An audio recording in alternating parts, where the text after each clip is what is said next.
सांप्रदायिक सौहार्द बनाने के साथ अपराधों को रोकने की बड़ी जिम्मेदारी पुलिस पर होती है। नॉर्थ जिले सभी को साथ लेकर चलने का प्रयास किया गया। पुलिस मित्र और सीएलजी शांति समिति की मीटिंग ली गई। यहाँ के लोगों में आपसी सामंजस्य और भाईचारा बहुत है। इसे बनाए रखने के लिए हर त्योहारों पर कार्यक्रम भी आयोजित किए गए। रामनवमी पर भगवान राम की शोभा यात्रा निकाली गई तो ताजियों को भी निकाला गया, जिसमें हिंदू मुस्लिम सभी ने एक दूसरे का सहयोग किया। पत्रिका टीवी रिपोर्टर ललित तिवारी ने डीसीपी नॉर्थ परिस देशमुख से विशेष बात की। नॉर्थ पुलिस न केवल बदमाशों को पकड़ने का काम कर रही है बल्कि नए नए नवाचार भी कर रही है। आज हम बात करेंगे डीसीपी उत्तर परिस देशमुख जी से और जानेंगे कि किस तरह से अपराधों पर लगाम लगाने में वो कामयाब हुए हैं। सर, पत्रिका टीवी में बहुत बहुत स्वागत है।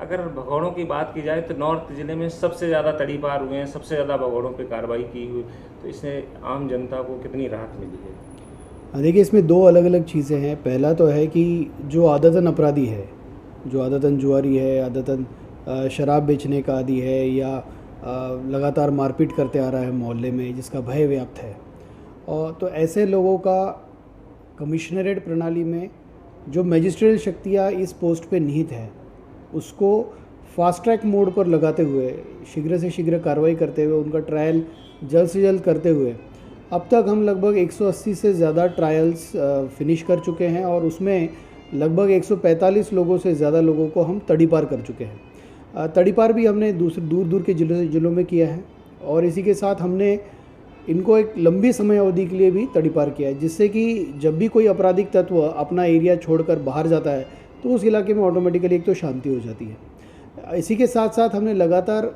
जो भी आपराधिक तत्व तड़ीपार होकर बाहर गया है, यदि वह आदेश की अवहेलना करना है तो उसके लिए भी हम निगरानी रख रहे हैं और ऐसे 2 लोगों को भी हमने पकड़ा है और पूरे राजस्थान में पहली बार हमने एक केस धारा 10 गुंडा एक्ट में दर्ज किए हैं और उन लोगों को भी अरेस्ट किया है जो तड़ीपार का आदेश देने के पश्चात भी अपना जिला नहीं छोड़ा है जिन्होंने।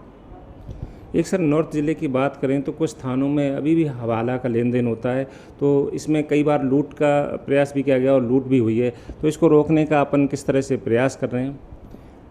देखिए, हवाला का जो व्यापार है यहाँ पर कुछ एरिया में काफ़ी पुराने समय से होने की शिकायत मिलते रहती हैं। इसको लेके कुछ घटनाएं भी, ये बात सही है कि हुई हैं, जहाँ पे हवाला जो व्यापारी है या मान लो हवाले का जो पैसा लेके जा रहा है, उन व्यक्तियों के साथ लूट की वारदात यहाँ पे कारित हुई है। एक तरफ तो लूट की जितनी भी वारदातें हुई है उस पर पुलिस ने कड़ी मेहनत करके, चाहे वो टेक्निकल एविडेंस हो, चाहे वो ह्यूमन इंटेलिजेंस हो, इन सभी एंगल्स पे काम करते हुए उन वारदातों को खोला है, मुलजिमों को पकड़ा है और उनको सख्त से सख्त सज़ा दिलवाई है।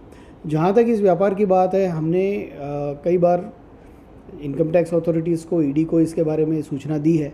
हम अपेक्षा करते हैं कि वो समय रहते उस पर कार्रवाई करें। एक सर, अगर नॉर्थ ज़िले की बात करें तो सबसे संवेदनशील इलाके आपके क्षेत्र में ही आते हैं, तो किस तरह से जो जाब्ता भी सबसे ज़्यादा नॉर्थ ज़िले को ही मिलता है, तो किस तरह से मैनेज करते हैं और इसका कितना सदुपयोग हो पाया है? देखिए, ये अगर हम जयपुर का इतिहास देखते हैं तो एक सांप्रदायिक रूप से ये काफ़ी सेंसिटिव डिस्ट्रिक्ट है, परंतु मैं यहाँ पे आने के बाद मेरा ये अनुभव रहा कि यहाँ के जितने भी लोग हैं इनमें आपसी प्यार, आपसी सामंजस्य, भाईचारा बहुत है और हमने इसी फोर्स को, जो लोगों में प्यार है, जो लोगों में सद्भाव है, उसी को बढ़ाने के लिए, चाहे हमने पुलिस मित्र के माध्यम से बढ़ाया हो, सीएलजी शांति समिति की बार बार मीटिंग लेकर बनाया हो, ईद मिलन, होली मिलन, इस प्रकार के कार्यक्रम आयोजित करके बनाए हों, पर हमारी कोशिश थी कि जो लोगों में सद्भाव है, भाईचारा है, उसको पुलिस के साथ समन्वय के साथ जोड़ते हुए उसको और से और बढ़ाया दिया जाए।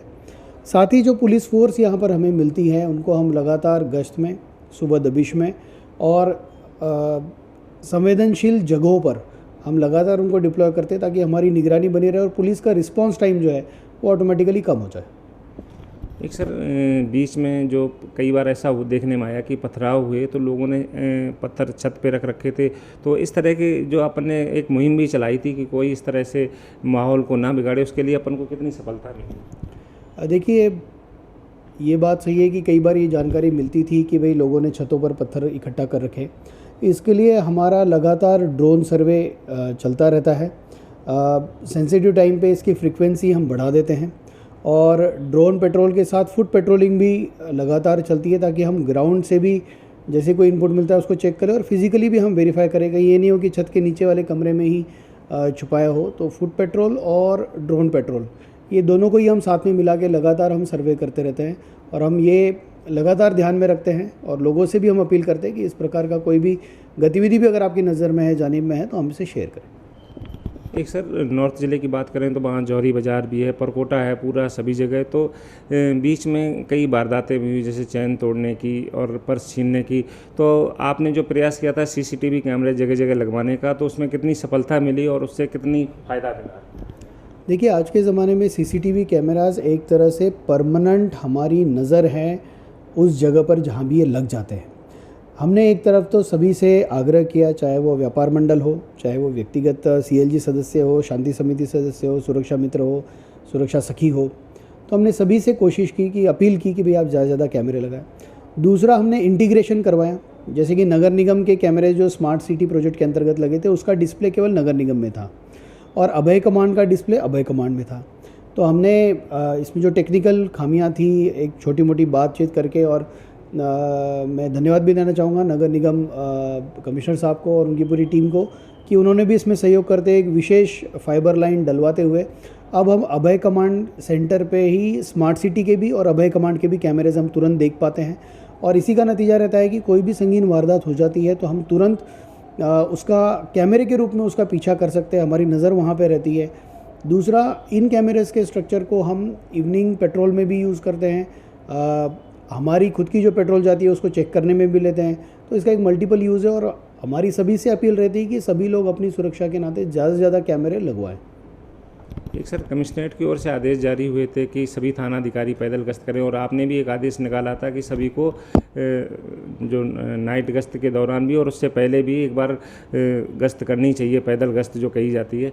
तो उसमें कितनी सफलता मिल रही है? और देखने में आ रहा है कि लोग कह रहे थे कि अब कम हो गई है, तो उसको कितना? अरे, इवनिंग गश्त तो लगातार बढ़ी है और उल्टा इवनिंग गश्त की क्वालिटी भी हमने अभी बढ़ाई है।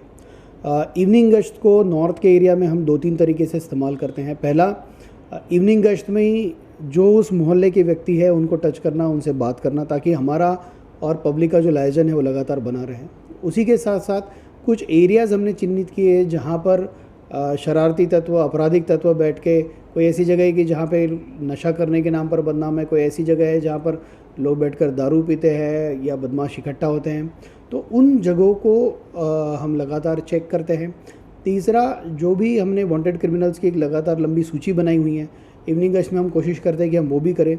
और इसी के साथ साथ जो MV एक्ट की कार्रवाई है या शराब पीकर वाहन चलाने की कार्रवाई है, ये सब हम टारगेट देते हैं जिनको हम रैंडमली चेंज करते रहते हैं, किसी दिन ये कर लिया, किसी दिन ये कर लिया। एक सर आखिरी सवाल कि अगर नॉर्थ ज़िले की बात की जाए तो सबसे ज़्यादा यहाँ जो बाल श्रम होता है उसमें काम करवाया जाता है और सबसे ज़्यादा कार्रवाई भी यहाँ देखने को मिलती है। तो अपन को जो बाल श्रम रोकने के लिए कितनी सफलता मिल रही है और मानव तस्करी यूनिट कैसा काम कर रही है? देखिए, मानव तस्करी यूनिट थाने के सभी स्पेशल जुवेनाइल पुलिस ऑफिसर्स और इस क्षेत्र में काम कर रही विभिन्न NGOs, इन सबके साथ में मिलकर हम लगातार ये कार्रवाई करते आ रहे हैं। एक तो चूड़ी कारखाने में लेकर एक साड़ी पे आरी तारी के काम में, ये 2 ऐसे बिज़नेस ईयरमार्क्ड हमने किए हैं कि जहाँ पर बाल श्रम चलता है। हमने कई लोगों से अपील की, अभी रिसेंटली हमने सभी व्यापारियों से बैठक करके उन्हें भी उनका सामान कहाँ से आ रहा है और वो चाइल्ड लेबर फ्री है, ये एक बोर्ड लगाने के लिए हमने उन्हें प्रेरित किया कि भाई आप भी बोर्ड लगाएं। दूसरा, लगातार कार्रवाई हम कर रहे हैं और अभी हमने उसका कार्रवाई का दायरा भी बढ़ाया है। घर मालिक को भी हम पूछताछ करते हैं कि भाई अगर आपकी नॉलेज में तो उन्हें भी मुलजिम रख रहे हैं। जो भी इस बैकवर्ड चेन में आरोपी है कि जिसने ये लाया, जिसने पैसों का ट्रांजैक्शन किया, उन सभी को हम मान रहे हैं। दुकान सीज की भी अब हम कार्रवाई करेंगे कि ताकि जहाँ पर ये बाल श्रम का माल जा रहा है उस माल को भी हम सीज करेंगे, ताकि ये एक मैसेज जाना चाहिए, बाल श्रम को हम पूरी तरह से यहाँ से समूल नष्ट करना चाहते हैं। तो ये थे हमारे साथ DCP नॉर्थ परेश देशमुख जी, जो बता रहे थे कि बदमाश कितना भी सातुर हो लेकिन उसको बख्शा नहीं जाएगा। कैमरामैन संजय शर्मा के साथ ललित तिवारी, जयपुर।